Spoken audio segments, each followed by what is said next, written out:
civilization we're talking about. And the Spartans arrived in Santorini with a very famous and very beloved king, King Theras.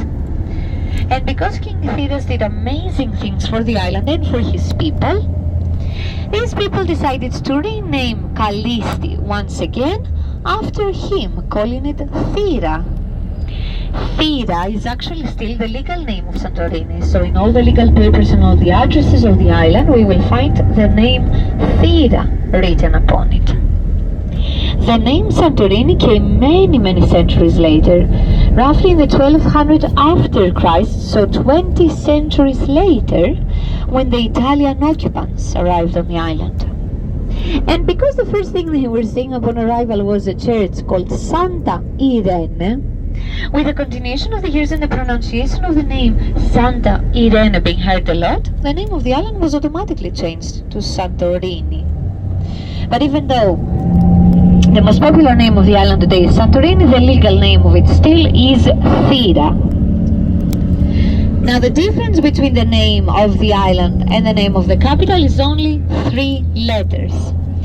The name of the island being Thera is spelled with a TH at the front, when the name of the capital being Thera is spelled with an F.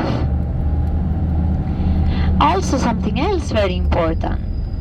We will see in a lot of signs the name Oia written upon it. But in Greek language, when the letter O and the letter I are exactly next to each other, we always call it E. So even though we will read the name Oia, we will just pronounce it as Ia. So Oia and Ia are the same village. We are essentially going to Oia. But if we want to be grammatically correct, we will call it Ia. And everything else that we will see today, they actually close down during the winter time.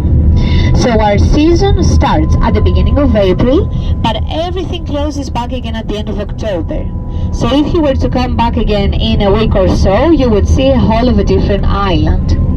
During the winter time, we actually call Santorini the Ghost Island. Plants of Santorini that we really like to bake in the oven with tomato sauce and feta cheese. Before I talk to you about the last starter plate, I would like to ask from you to turn your attention towards your left, because now we are passing by the majority of the starter plate of Santorini is the fava dip. Fava dip is made from yellow split Santorini fava peas, and the end result, the dip itself, we could say that it's kind of similar to a hummus. It's a Santorini hummus. So if you want to have an early dinner in the village of Ia overlooking the amazing views, I would definitely recommend to try at least one of those 3 compared with seafood. Except from the food, Santorini also produces very good wine. The wine of Santorini is actually the pride jewel of the island. It is made from authentic indigenous grapes, and 70% of the variety of the grapes are of the Assyrtiko variety. Assyrtiko is a dry white variety. From red wine you will find Mavro Tragano, the red Tanki, which is again a lager unfiltered beer, but it's a little bit fruitier to the taste because they also add prickly pears to it. The white Tanki, which is a Weiss beer, and the yellow Tanki, which is an IPA beer. The second company, Telos Brewery, decided to name their beers Blue Monkeys.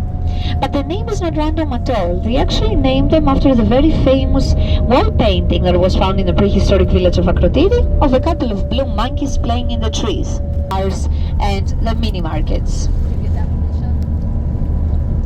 Earlier we said that we will pass by one of the most famous black sand volcanic peaks of Columbus. We can see it now on our right hand side. So unfortunately this is the closest that we will get to a beach today.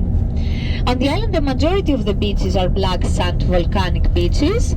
Then we have a red lava beach located in the village of Akrotiri, and one white pumice beach exactly next to it, which unfortunately is only accessible by boats.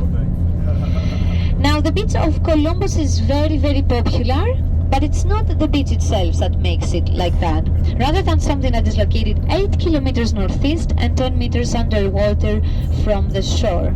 So somewhere inside the water on the right hand side now, we are actually passing by the third active volcano of Santorini. We already saw and we mentioned the two visible volcanoes in the caldera of the island, but here we are passing by the underwater volcano of Columbus.